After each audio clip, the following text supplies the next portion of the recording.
ഒരു യോഗം, ഇത് വാർദ്ധക്യ പുരാണം, ഇതിലെല്ലാം പുലിവാല്. പിൻകാലം അതു ചൊല്ലാനും നാണം, ഇനി എന്തെല്ലാം ചേല്.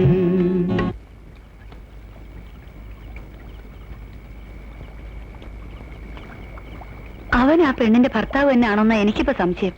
ചോദിച്ചിട്ട് അവൾ ഒന്നും പറയുന്നില്ലല്ലോ. അയാൾക്ക് ഭ്രാന്തായിരിക്കും, അല്ലെങ്കിൽ സ്നേഹമായിട്ട് വന്ന മനുഷ്യൻ പെട്ടെന്ന് ആളാകെ മാറുമോ? ആ, ഏതായാലും രജനിയുടെ കാര്യം കഷ്ടം തന്നെ. ആശുപത്രിയിലെന്നും പറഞ്ഞു പോയിട്ട് നമ്മുടെ സാറന്മാരിത് എവിടെ പോയി കിടക്കുന്നു? അതാ ഞാനും ആലോചിക്കുന്നത്.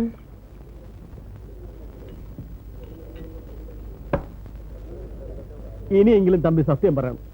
തനിക്ക് ഞങ്ങളോട് എന്തെങ്കിലും വൈരാഗ്യമുണ്ടോ? എന്ത് വൈരാഗ്യം? താൻ പ്രേമിച്ച പെണ്ണിനെ ഞങ്ങൾ കെട്ടിയോ? താൻ മോഹിച്ച മണ്ണ് ഞങ്ങൾ സ്വന്തമാക്കിയോ? അങ്ങനൊന്നും ചെയ്തില്ലല്ലോ. ഇല്ല. പിന്നെ താൻ എന്തിനാണോ ഞങ്ങളെ പിടിച്ച് തിരുവാതിരത്തേനെ ചേർത്തത്? തമ്പി, ശത്രുക്കളോട് പോലും ഈ ക്രൂരത കാണിക്കരുത്.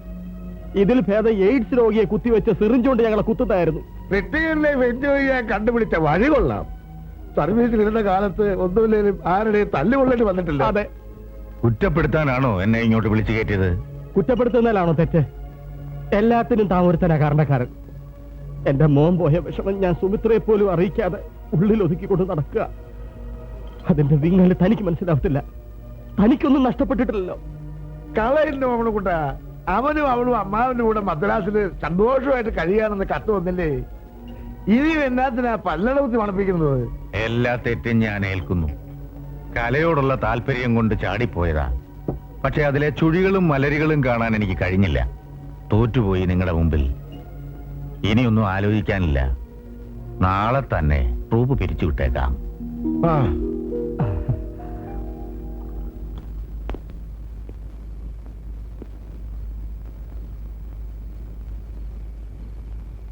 ഞാൻ ആശുപത്രിയിൽ നിന്ന് വരുന്ന വഴിയാ.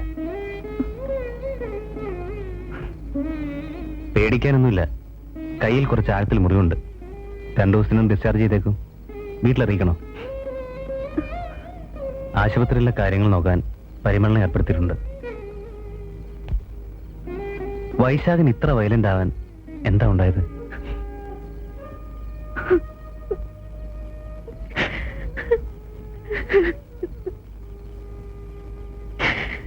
വേണ്ട, ഞാൻ വെറുതെ ചോദിച്ചെന്നേ ഉള്ളൂ.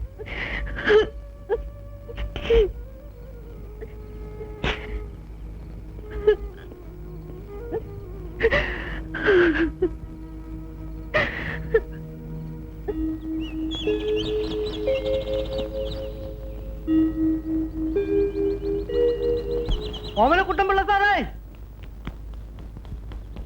ഓമനക്കുട്ടമ്പിള്ള സാറേ, ഒന്നിങ്ങി ഇറങ്ങി വന്നേ.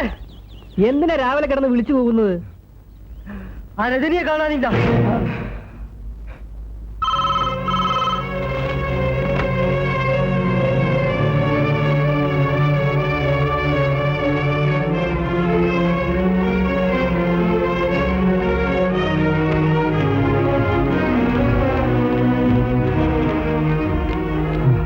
വല്ല വിവരം കിട്ടിയോ?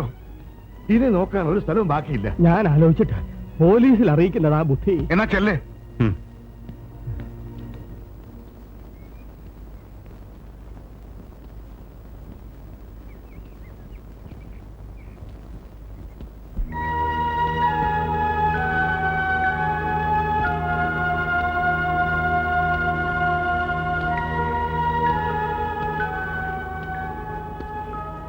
എന്റെ പേര് രാമപ്പൊതുവാൾ, രജനിയുടെ അച്ഛനാ. മോളെ കാണാൻ വന്നതാണെങ്കിൽ അവൾ ഇവിടെ ഇല്ല. ഇന്നലെ ആ വൈശാഖം വന്ന് എന്തൊക്കെയാ കാട്ടിക്കൂട്ടിയത്? പോലീസ് കംപ്ലൈന്റ് എഴുതി കൊടുക്കാൻ പുറപ്പെടുമായിരുന്നു. അയ്യോ, എല്ലാം ഞാൻ അറിഞ്ഞു. മോളെല്ലാം പറഞ്ഞു. രജനി പറഞ്ഞു. രജനി എവിടെയുണ്ട്? വീട്ടിലുണ്ട്. ഇതൊരുമാതിരി ഏർപ്പാടായി പോയല്ലോ. പറഞ്ഞിട്ട് പോകായിരുന്നല്ലേ? മനുഷ്യൻ ഇവിടെ കിടന്ന് തീ തിന്നുകായിരുന്നു. പറയാതെ പോകേണ്ടി വന്നതിൽ എന്റെ കുട്ടിക്ക് വലിയ വിഷമമുണ്ട്. നാണക്കേട് കൊണ്ടാ യാത്ര ചോദിക്കാൻ നിൽക്കാഞ്ഞത്. അവൾ എന്നെ വല്ലാതെ നിർബന്ധിച്ചിട്ടാ വയ്യാഞ്ഞിട്ടും വിവരം പറയാൻ ഞാൻ ഇത്രടം വരെ വന്നത്. അവള് കാരണം നിങ്ങൾക്കൊക്കെ ഒത്തിരി ബുദ്ധിമുട്ടുണ്ടായിട്ടുണ്ട്. ക്ഷമിക്കണമെന്നേ ഈ വൃദ്ധന് പറയാനുള്ളൂ. അത്രയ്ക്ക് വേദന തിന്നവളാ എന്റെ മോള്.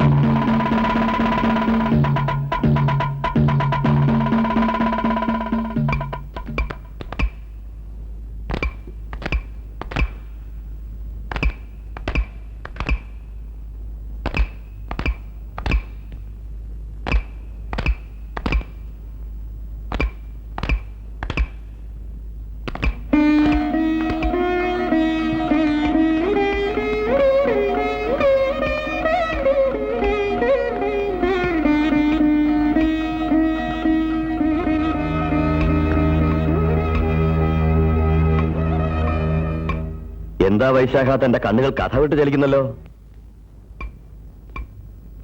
വൈശാഖനെ എനിക്കിഷ്ടമായിരുന്നു. എന്ത് കണ്ടിട്ടാണെന്നറിയില്ല, എന്റെ മകളുടെ ഭർത്താവിന്റെ സ്ഥാനത്ത് ഞാൻ അവനെ കണ്ടുപോയി. രജനിയും വൈശാഖനും തമ്മിൽ അടുപ്പത്തിലാണെന്ന് ചെണ്ടക്കാരൻ ഗോവിന്ദന്മാരാര് പറഞ്ഞതിന്റെ അടിസ്ഥാനത്തിലാവണം ഞാൻ അങ്ങനെ കണ്ടത്. അല്ലെങ്കിൽ 12-ാം വയസ്സിൽ അമ്മ നഷ്ടപ്പെട്ട എന്റെ മോൾക്ക് ഒരു ജീവിതം ഉണ്ടാക്കി കൊടുക്കാനുള്ള തിടുക്കമായിരുന്നെന്ന് കൂട്ടിക്കൊള്ളൂ. വിവാഹകാര്യം സൂചിപ്പിച്ചപ്പോ അവന്റെ സന്തോഷത്തിന് അതിരില്ലായിരുന്നു. പക്ഷേ രജനി... അച്ഛന് എന്നോടൊന്ന് ചോദിക്കായിരുന്നില്ലേ? അത് ഗോവിന്ദമാരാര് പറഞ്ഞപ്പോ... മാരാര് ചെണ്ട കൊട്ടിയപ്പോ അച്ഛനങ്ങ് വിശ്വസിച്ചു. അച്ഛന്റെ ശിഷ്യന്മാരായിട്ട് ഞാൻ കണ്ടിട്ടുള്ളൂ. വൈശാഖന് ഗുരുവിന്റെ മകളായിട്ട് എന്നെ കാണാൻ കഴിയാത്തതിന് ഞാൻ എന്ത് പഴിച്ചു? പക്ഷെ ഞാൻ നിർബന്ധിച്ചപ്പോ അവൾ സമ്മതിച്ചു.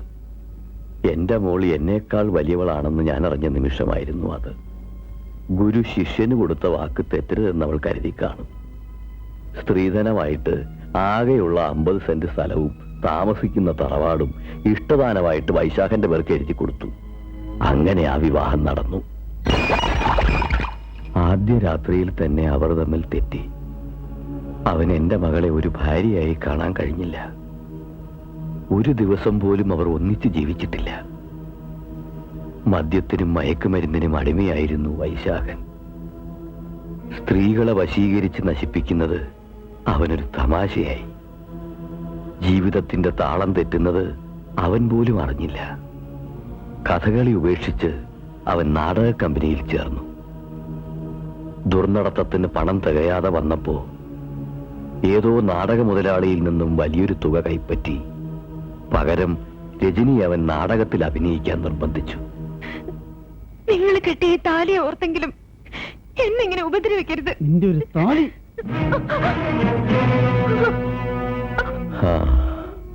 വിവാഹമോചനത്തിന് കേസ് കൊടുക്കാൻ എന്റെ മോളെ നിർബന്ധിച്ചത് ഞാനാ.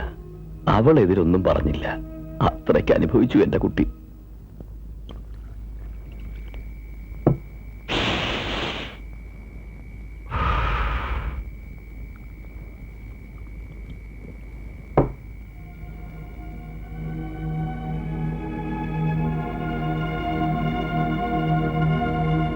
വിളിക്കട്ടെ?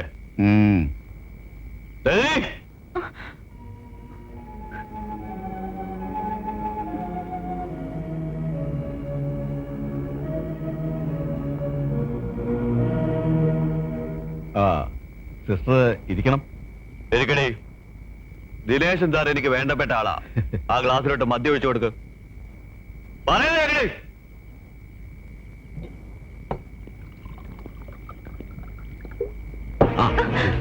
അങ്ങനെ പോയാലോ? ഇവിടെ ഇരിക്കേ, പ്ലീസ്. പറയുന്ന നിന്നെ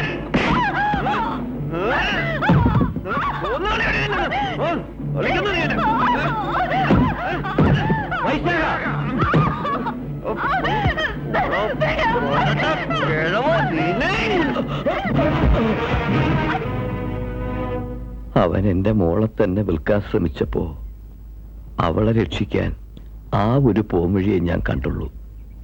ബന്ധം വേർപെടുത്തിയിട്ടും അയാൾ ഇങ്ങനെ ശല്യം ചെയ്യുന്നത് എന്തിനാ? നിങ്ങൾക്ക് പോലീസിൽ പരാതിപ്പെട്ടൂടെ? ദൈവം അത്രയ്ക്ക് കാരുണ്യവാനല്ലല്ലോ. വിവാഹമോചനം നടന്നില്ല.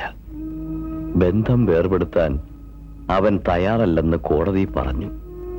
ഒരു വീണ്ടു വിചാരത്തിന് കോടതി 6 മാസത്തെ സമയം അനുവദിച്ചു. അടുത്ത ആഴ്ച ആ കേസിന്റെ വിധി.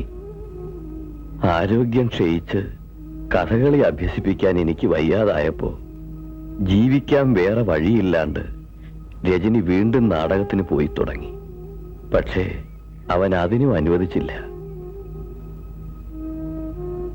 അവൾ സഹകരിക്കുന്ന സമിതികളിലൊക്കെ ചെന്ന് പ്രശ്നമുണ്ടാക്കും. അങ്ങനെ ആരും വിളിക്കാതെയായി.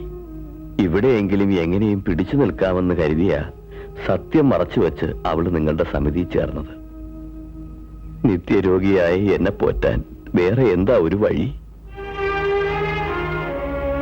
വിവാഹമോചനം നടന്ന സ്വത്ത് തിരികെ തരണമെന്ന് കരുതിയാവണം അവൻ അതിന് സമ്മതിക്കാത്തത്.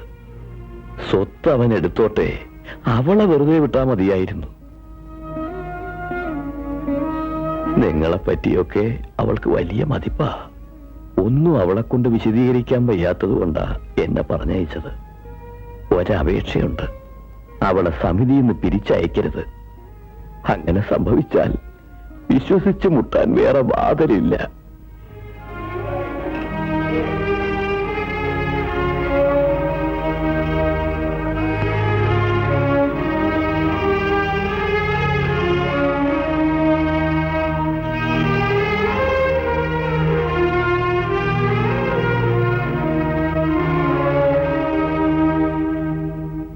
നിങ്ങളാരും എന്താ ഒന്നും പറയാത്തത്? രജനിയെ തിരിച്ചു വിളിക്കണ്ടേ? ട്രൂപ്പ് പിരിച്ചുവിടാൻ തീരുമാനിച്ച സ്ഥിതിക്ക് രജനിയെ തിരിച്ചു വിളിച്ചിട്ട് എന്താ കാര്യം? ട്രൂപ്പ് പിരിച്ചുവിടാൻ തീരുമാനിച്ചോ? ആര്? തമ്പി പറഞ്ഞു ട്രൂപ്പ് പിരിച്ചുവിടാൻ. തമ്പിക്ക് വേണ്ടാത്തത് പിന്നെ ഞങ്ങൾക്ക് ഇതിന്. പ്രശ്നങ്ങൾ നേരിടാൻ വയ്യെങ്കിൽ പിന്നെ എന്തിനാ തുടങ്ങാൻ പോയത്? സമിതി പിരിച്ചുവിട്ടിട്ട് ഇതിൽ സഹകരിച്ചവർക്കൊക്കെ 1 വർഷത്തേക്ക് നിങ്ങൾ ചെലവിന് കൊടുക്കൂ.